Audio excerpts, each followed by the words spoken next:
2 files, 2 years of bleeding. The coalition held, barely, through a string of raids, skirmishes, and diplomatic gambits. Year 1 ended with the Romulans faceless, undefeated, waiting like a shadow at the edge of every map. Year 2 began with a change. The Romulans stopped waiting, and the war stopped pretending it had rules. This account, catalogued as Case Designation to Brave the Storm, covers 2156 to 2160, the final years of the Earth-Romulan War. It reads like a war documentary and closes like a solemn record. The coalition fights, fractures, and ultimately binds itself together in ways no one predicted. And one man, who had been carrying this war since before anybody had to name it, does not survive it in any way that counts. The Romulan shift in strategy is simple, devastating, and almost impossible to stop. They stop exchanging ship for ship, convoy for convoy. Instead, they weaponize the ships themselves. A Romulan vessel, crude, whole, and full of intent, is accelerated to warp and driven into a planet. Not a missile, not a bomb. A mass of hull, engines, and human minds given kinetic purpose. Planetary strike. The visuals are cold steel blue with orange impact flares when worlds are struck. The first file lists Dralax, hit, its cities unmade and thousands dead. Corridon is next, over 1 billion casualties. Then Galorndon core, but this is different. Not billions dead, not even a countable disaster. The planet itself is dead. Atmosphere stripped, crust scarred, surface rendered uninhabitable. A world erased. This is not a military campaign anymore. This is annihilation. The Romulans do not seek victory over fleets. They seek the erasure of the coalition. The response from the coalition is inevitable. Fracture. Each species calculates survival with cold arithmetic.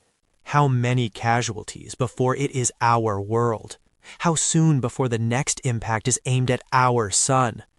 Vulcan pulls back, not from the war entirely, but from consensus. T'Pau, the woman who rebuilt Vulcan after Vilas, stands at an ethical crossroads that mirrors a test every commander knows. How much can you sacrifice to protect something larger than yourself? Vulcan thought it had a rational answer. The planet's philosophy remembers logic, but not always the cost of emotion. T'Pau's question reverberates through command chambers and on bridge consoles. What is acceptable loss when the alternative is planetary destruction? The coalition compact, fragile from the start, starts to crack. Precisely as Valdor planned. The Romulan strategist understands fissures as weapons. He buries doubts like spies do, and watches alliance maps change color. Trip Tucker enters this landscape as an operative in disguise, a human rendered quiet enough to pass in Vulcan society. He is undercover on Vulcan, living the taciturn life among the logic-bound. The most emotionally transparent human Starfleet ever produced is now subsumed in a culture that prizes suppression. T'Pau finds him briefly. The reunion is a spark in a sea of restraint, until Section 31 yanks that spark back into shadow. Section 31 sends Trip back into Romulan space, again. The mission seems impossible. Locate the Edgehoi Ormian, a Romulan dissident movement opposed to Praetor Valdor and the war he engineered. Trip goes in and is captured, not a surprise. What is unexpected is Valdor's decision. He does not execute the prisoner he suspects is Vulcan.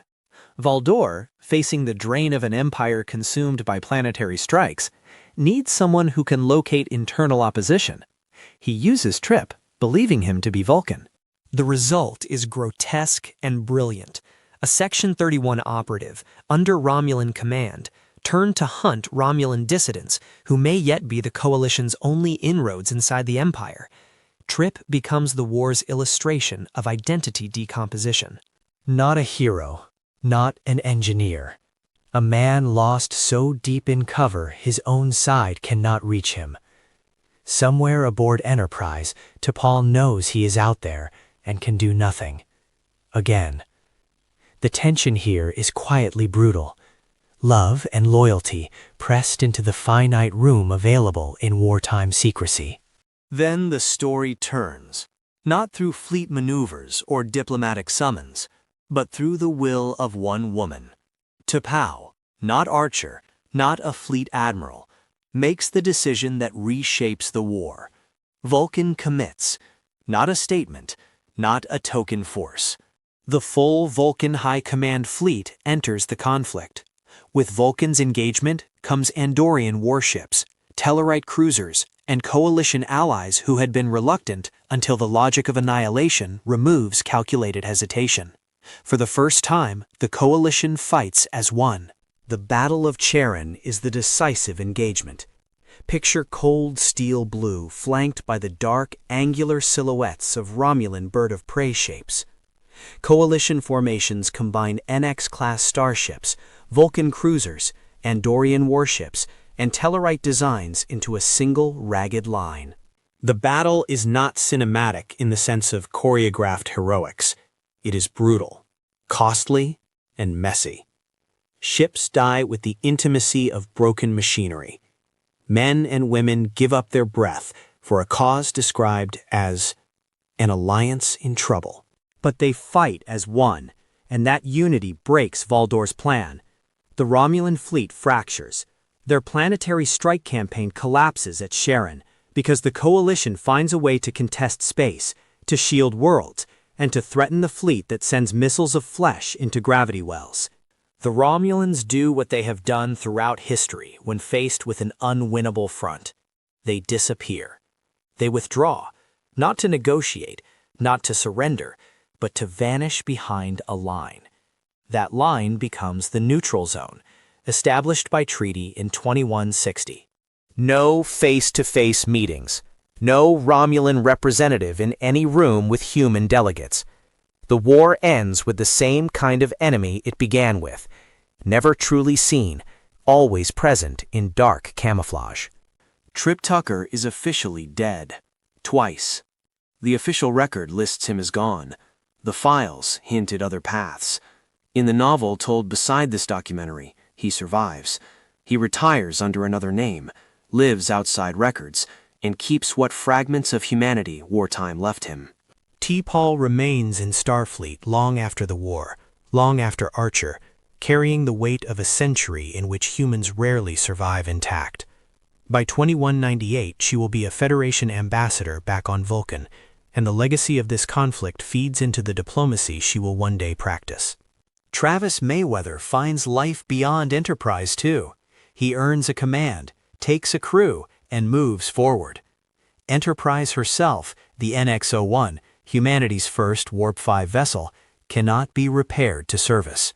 She goes into orbit, preserved, a museum above a blue-green world. Her hull is still. Her engines are dark.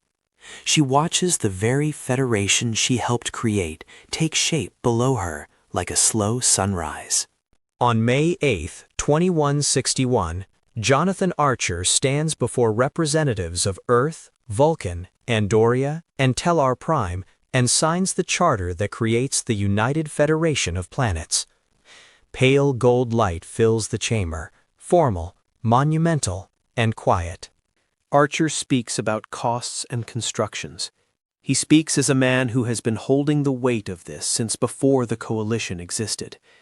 His voice carries that mixture of exhaustion and odd triumph that war breeds when it becomes over.